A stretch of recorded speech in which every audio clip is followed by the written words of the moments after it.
Hey, what's up guys? It's Eli and I'm up here in Northfield, Ohio, and we're at North Coast Jiu-Jitsu Club. I'm here with Kyle Heido, and I've been up here this weekend doing a seminar, and we had one night that was a lot of fun. We had all the members come in, we had a Q&A session, and that's always a blast because like some stuff comes up, some questions come up that make me think, and then I have to like kind of file through the Rolodex of like how I would answer that.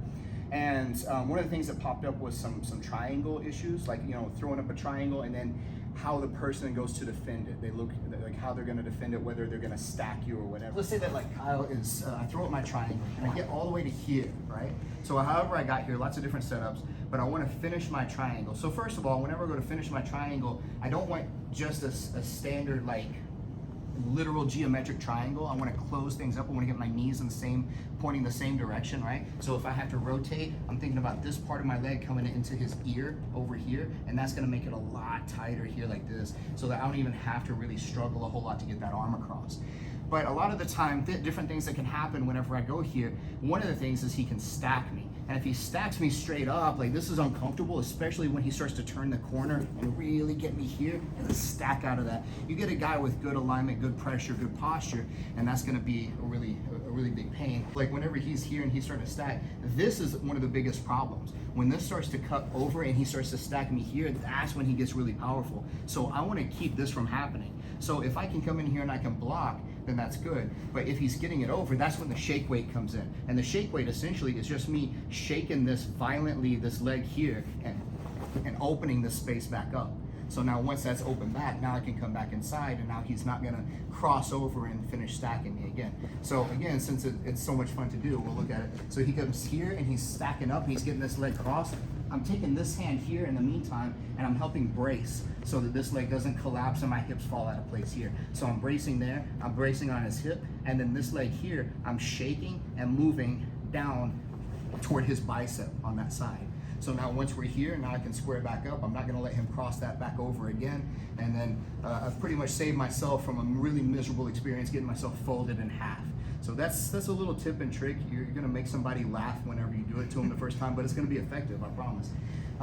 The other thing that can happen too is like, if I feel like his base is getting a little too perpendicular to me, right? So he's going here, he's stacking me up, and I'm monitoring this arm over here this way, and my hips are underneath him at first, that's how he's stacking me. But if I kick my hips out to where I'm a little more perpendicular here, and then I push up on his leg, there's a fairly easy little half pendulum sweep right there, and it might, even if I play my cards right, land me in this arm bar right here. So once again on this one, if he's going over, under, stack, smash, passing me here this way, right? Again, I like to brace this immediately because I want to save my lower back a little bit, and I want to also put a little more of a speed bump or impediment in his way. My butt is underneath him. I'm going to shift my butt out to the back here, and then I'm going to reach, boom, this way to grab inside the knee. Pant grip if it's there, C-clamp if it's not, and then I push the direction of my heels. I sit up, and then hopefully this arm is still exposed to allow me to get that arm bar,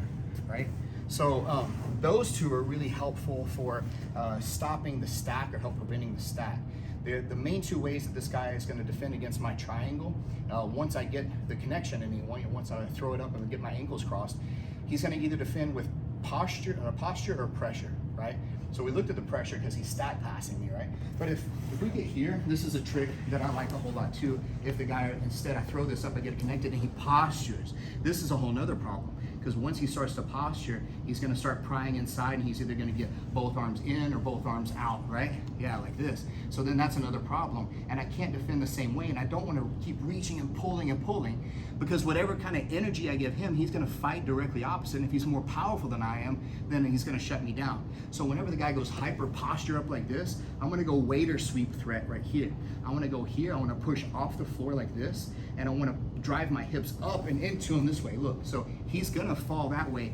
If he doesn't wanna fall that way and let me ride up on top of him, he can push back into me here, in which case now he just drops his pressure back into me. I collapse my legs down, I quit pushing and bring him back down into the triangle, and so now I'm making my rotation again, and I'm gonna finish my triangle like that. So that to me is one of the most helpful things I ever really learned and started doing. Whenever the guy goes to hyper pressure like that, or hyper posture rather, I drive my hips into him like I'm on a waiter sweep. If he doesn't react, he falls over. I wind up on top of him mounted.